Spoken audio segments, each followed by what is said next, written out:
Okay, so the next document that I wanted to show you, well, do with you guys is the salves. So salves and balms basically contain the same type of ingredients. The major difference between them is the purpose that it's used for and um the consistency of the salve. So in this case, the salve will just have things like the carrier oil, which we talked about in last class, and the beeswax, and then essential oils if it is that you want to put essential oils in it. So here we have an example of the type of ingredients you might put into a salve for eczema relief, where you can use a mixture of different infused oils, especially if you infuse individual oils instead of doing a herbal mix and then infusing um a whole tea bunch. You could just do individual oil infusions and separate the volume individually according to the ratio that you want it to be. And I will explain that when I'm doing a demonstration for the salve.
So for this,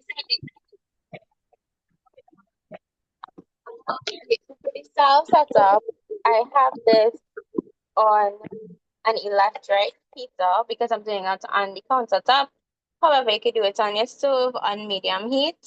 So um the water is actually hot now, but that's an error on my part because I accidentally put it to hot. But you're supposed to get your jar and put the ingredients in it and then put it in the water and allow it to heat up. Now, it's not cooled or anything, so I think that it shouldn't shatter if it is that I put it in. So I'm just gonna demonstrate with half of the ingredients because I'm not really going to use the salve. It's just more for demonstrative purpose for this class.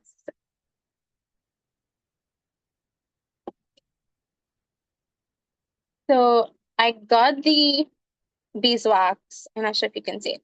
Okay, so I got the beeswax from Valley Blossom. So this is what 1 ounce look like. Um, so then you can use a kitchen scale and weigh half of it, but I'm just gonna eyeball it because I'm having a little bit of issues with the camera, and so I don't really want to do you guys a this service and trying to move things around. So this is half ounce, roughly.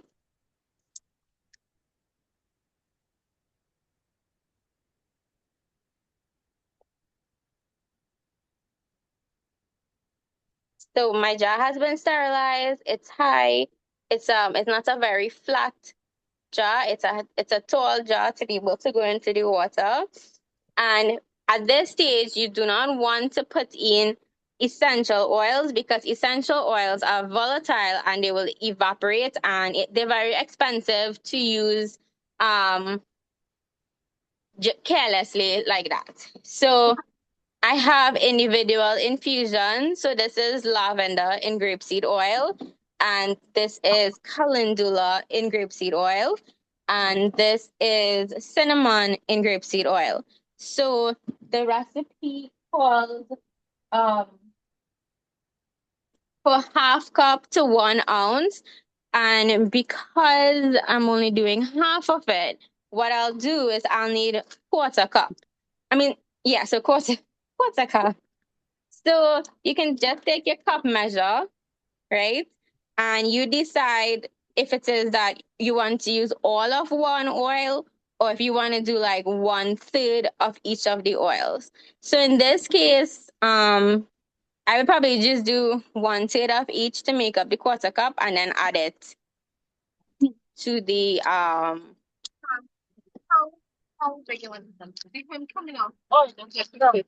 All right, no to the problem. What beeswax. time And then you did want you to finish? get something Yeah, like a metal one spoon time, or no problem. stirrer that has been No problem. sterilized. You don't want to use wooden. We went through this last class already when we talked about the materials that we would be using. Silicone is preferable if you could.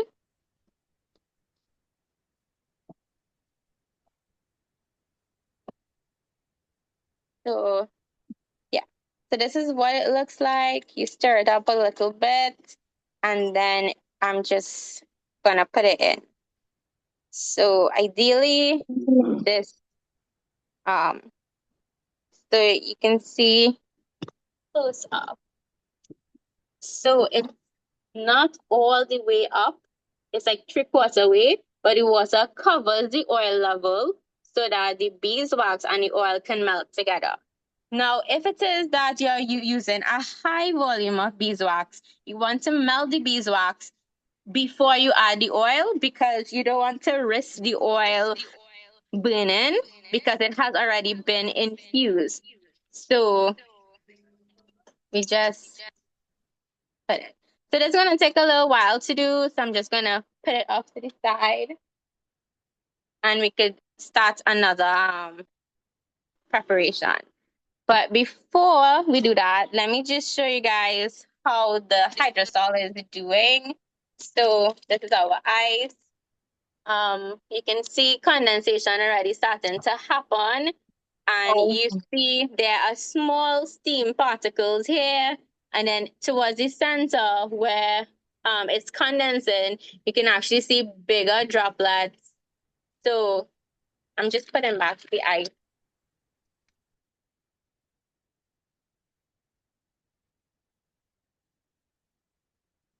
Oh,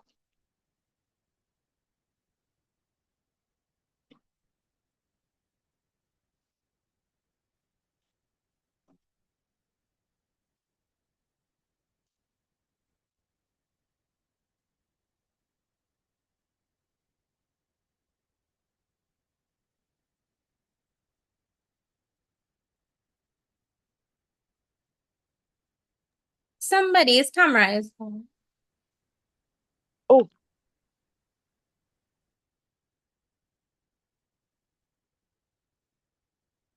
Okay.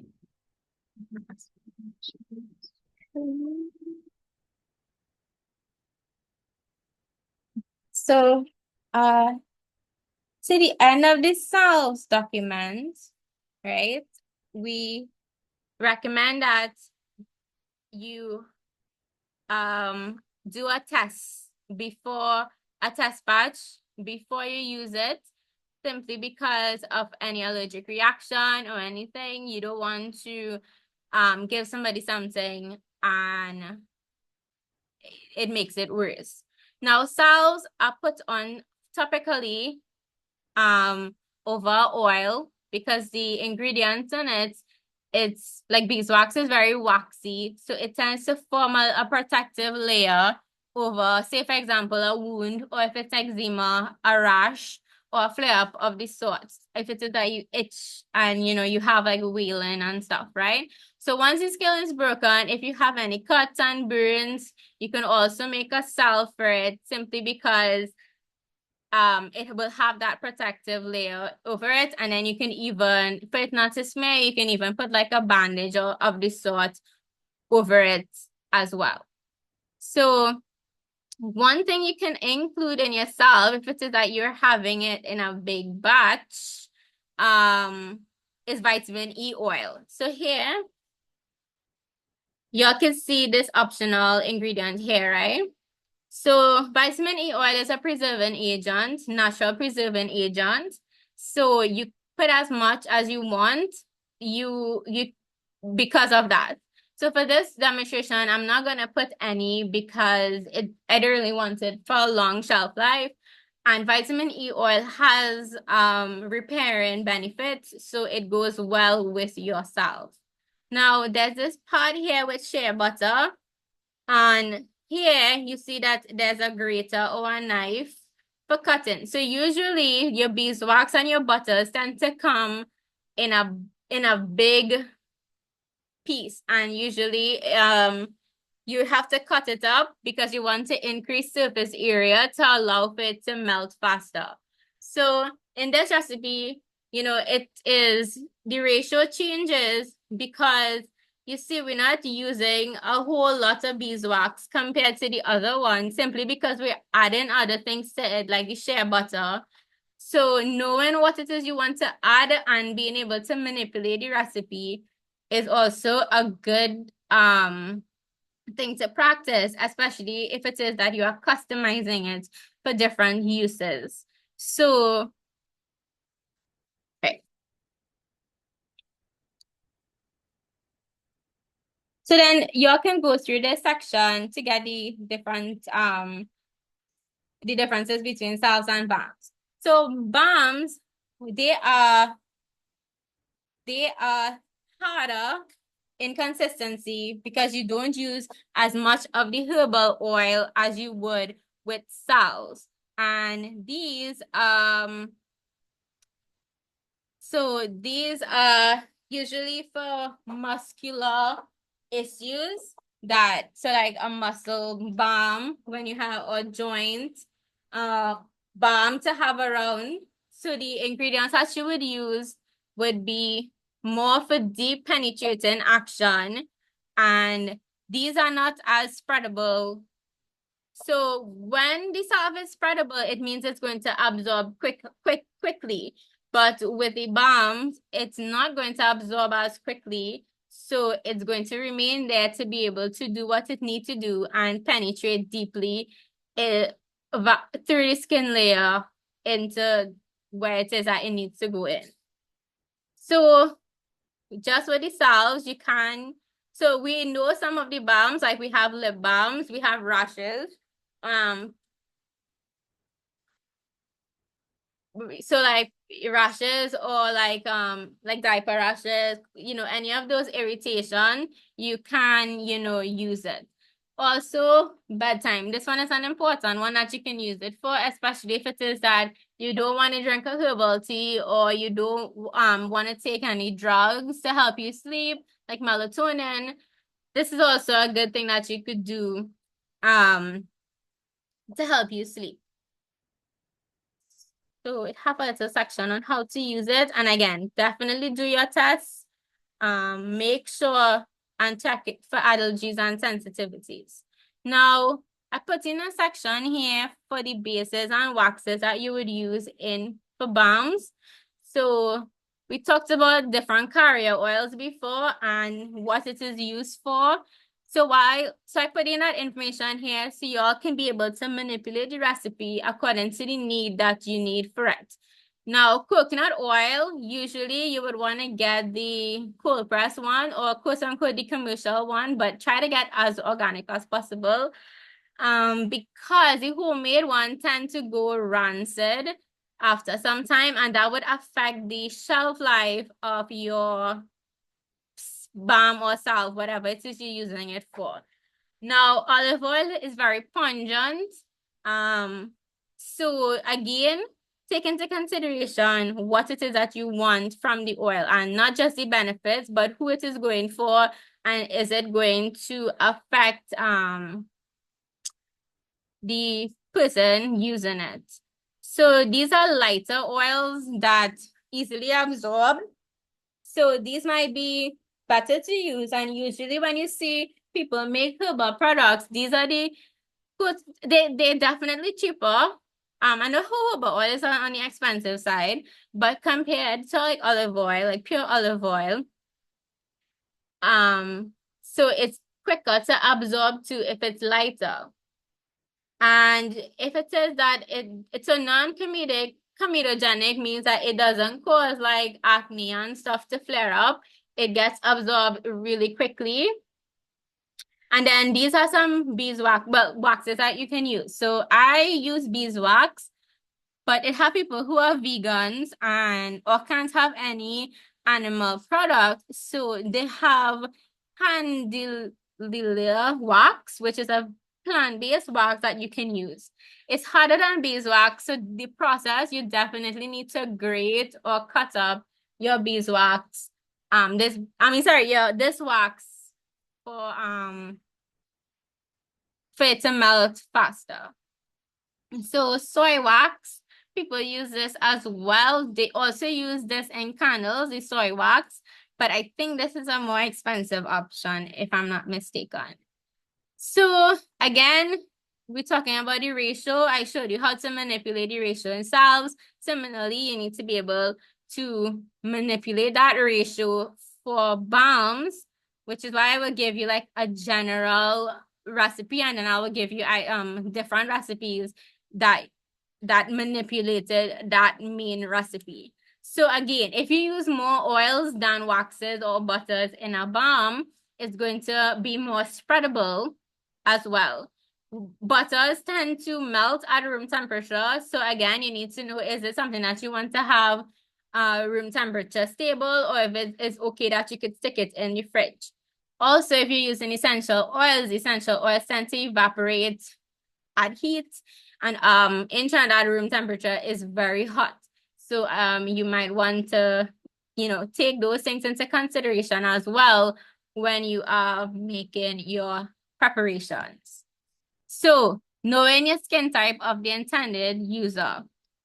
In this case, people who have sensitive skin type or people who have thinner skin, you want to be able to use lighter oils for it to penetrate quickly. People who have deeper, like the thick skin, it's better to use like the deeper penetrating oil because you want it to go in. So castor oil is an example of deep penetrating oil, and I use it for most of my herbal preparation simply because castor oil by itself have so much um benefits.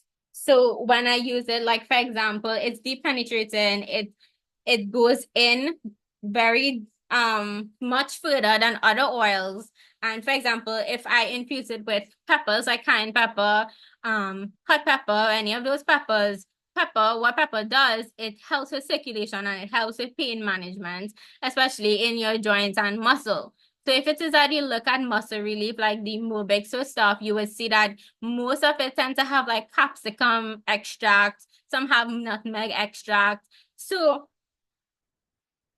knowing what it is that you need this preparation for will help you know what it is that you need to manipulate. So if it is somebody's thick skin and you use a lightweight oil, the oil isn't going to penetrate deep into the muscles where you need it to do what it needs to do. It's just going to go through a very short distance. Now, a deeper penetrating oil might take longer to absorb, so you will be left with this residue. But if the person have time and doesn't mind, especially if they're injured and on bed rest, sorry, um, you know, it shouldn't be a problem.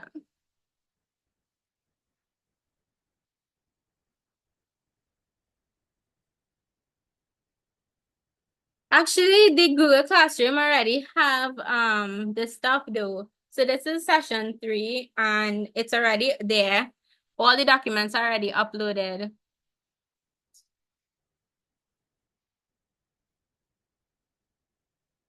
Okay, so this one is going to be a really short one, but it builds on herbal honeys.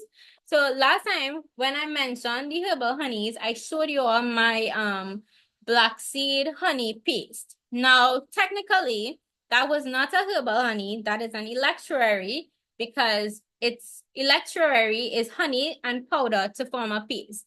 And if honey remains in its runny consistency with infusion, then it is the actual herbal honey. So I just needed to clarify that for people who did my session 2 class, and I would have demonstrated that. But I couldn't stand electuaries because I wasn't leading into electuaries last class, but now we are doing it. So this doesn't really need much of a demonstration. It's more of knowing how to mix it and what you want to mix it for. If it is that you get a coffee, like a small coffee grinder, I could probably send you all a picture if it's in your WhatsApp chat after. There's a small one that you can use. It's not very, I'm not sure of the price because I bought it years ago, but it's very, very helpful for me because if I buy things in seeds or raw herbs, I can always just blend it up when I need the powdered form of it. People who harvest their own turmeric and ginger and you have it in slices, you can, have a little grinder to make it into a powder, and then you can make it into electuary if you need be. So, there are different bases that you can use for the electuary because I know, honey is expensive. So there are other things that you can use to be able to make it. So again, know what herbs you're going to do and basically just make sure that it's covered because what's going to happen is that powdered herbs tend to oxidize really quickly once exposed to air. So you want to be able to make sure that honey or whatever it is that you're using cover that powder and um prevent it from oxidizing.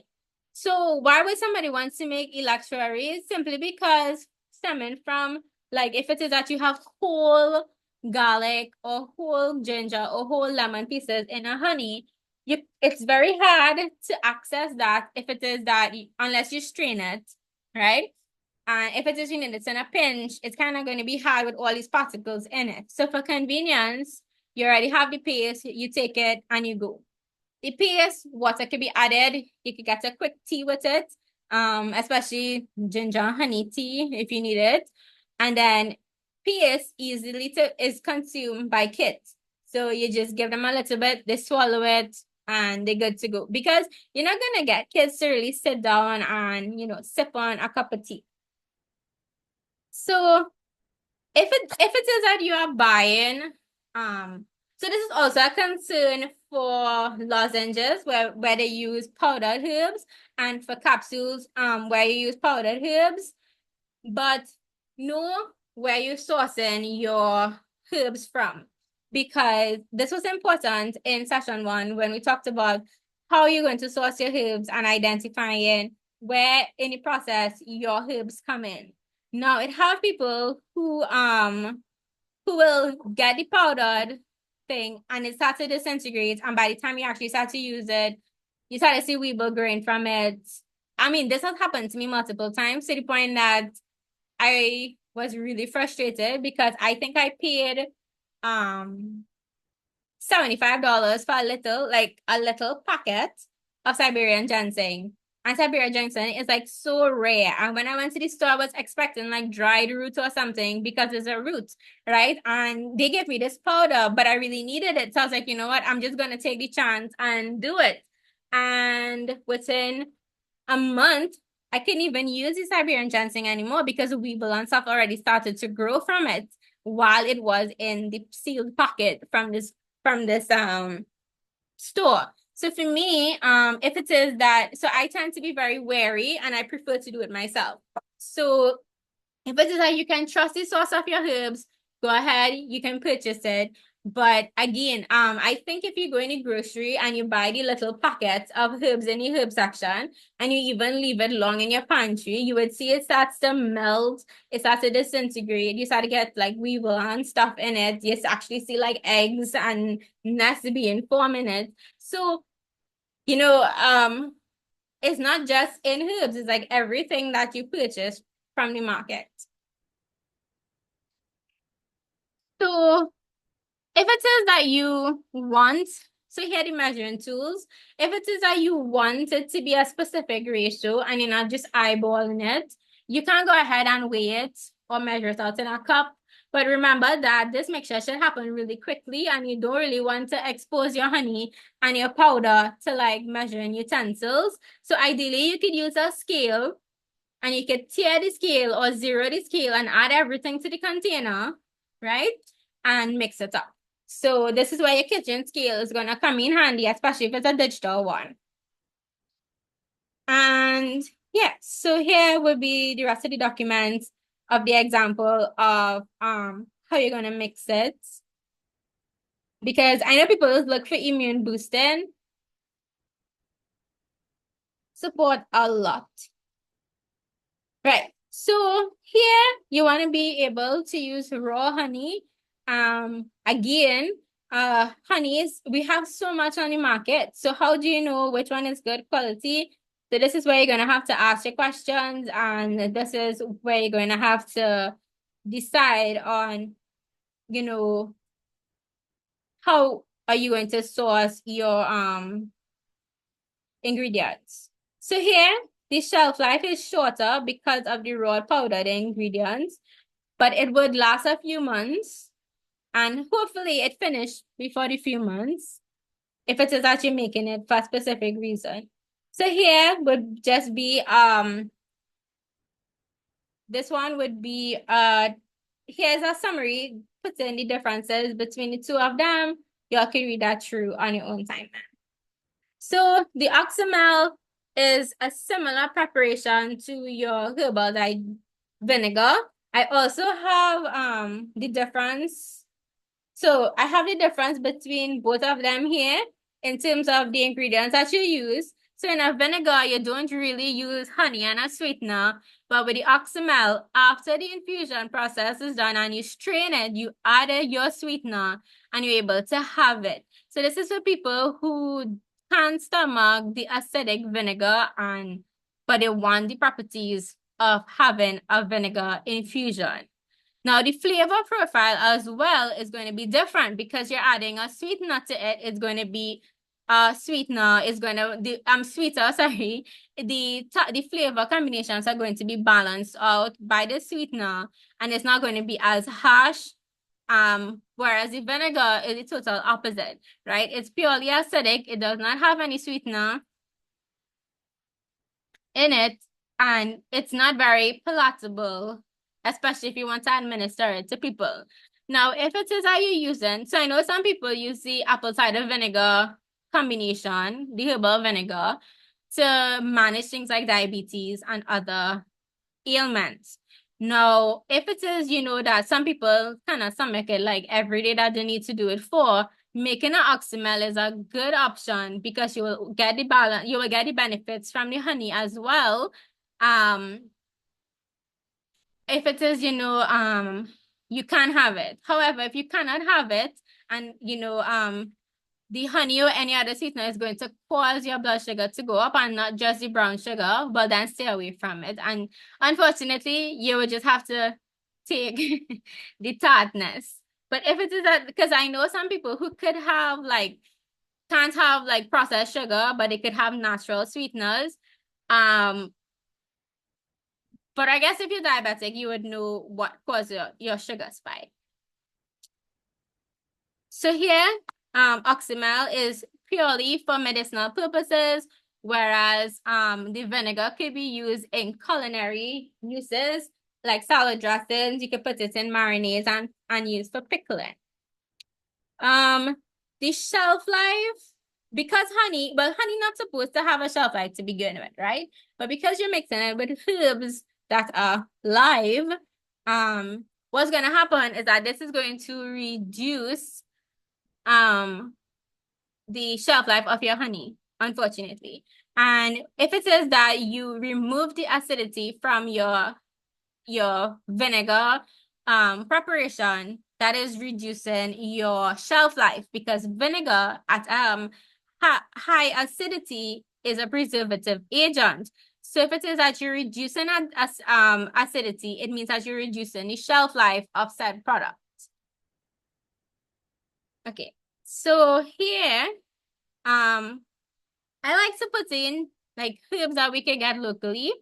Now, if it is that I mislabel the local names, which would be in bold, I put in the scientific name of what I meant, so you can just Google it, look at the a photo of it, and make sure that's the plant that you have available. So here are some herbs that you could use that's really well in the oxymel. So things like lemongrass, shadow bunny, ginger. So lemongrass and fever grass is not the same thing, right? It's actually, this is what, so lemongrass is more citrusy in flavor, and I can't explain the fever grass one, but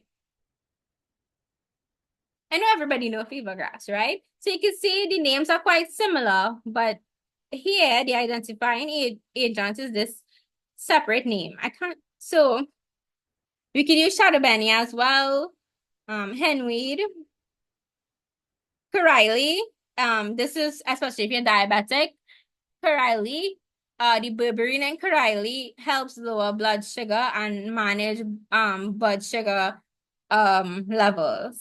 So soursop leaf has it's a lot of benefits.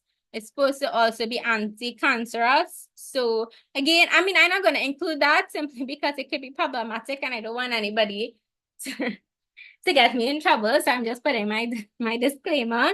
But you can do your research on the individual leaves and see what additional benefits. I'm just giving you like an overview benefit or the benefit that is mostly used for. So soursop leaf, you can use it to make tea to help you sleep. It's usually part of tea mixes that people have with passion flower to help you sleep. Now, bay leaf, we know bay leaf. Bay leaf is very versatile and it really helps with respiratory health. So tulsi, so the holy basil, this one is the purple one and the white basil is the green one.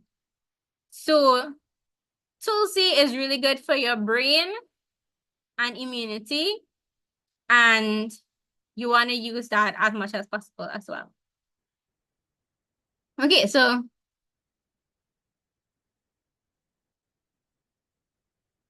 this is the ratio. So usually um you adjust it to suit how you want. So it could be from 1 to 1 to 4 to 1, depending on how acidic you want it. Okay, so I would just, so the flower essences are very similar. Actually, it's the same process to water infusions, like making a tea. However, so when we did water infusions last class, we talked about solar infusions. So solar infusions with the intention of extracting medicinal properties. However, I told you that preparations also have a spiritual component to it, because spirit is part of every live thing, right? So making a flower essence it's basically extracting, quote unquote, the spiritual element or the energetic element of that herb into your liquid. So it usually goes outside in the sun. You can boil it, but it's preferably you put it out in the sun, let it infuse in the direct sunlight for a few hours, and then you put it back, you strain it and you use it however you need to use it. Now, with herbal medicine, we do take into consideration all aspects of holistic wellness. So we don't just do preparations alone. There's massage therapy, there's crystals, there's a lot of things that make up the pie that is, or the circle that is holistic healing, right? So spirituality and the spiritual component it is also a factor of it, and therefore most preparations would have this link to it as well. So what's going to happen is that the sun provides its own type of energy that is going to infuse into that infusion, versus the moon is going to have its own energy, and each moon phase is going to give us a different energy. And I think I mentioned this last time when we did infusions. And so the energy that's going to come from it is going to be different, and therefore knowing when to put it out. So example,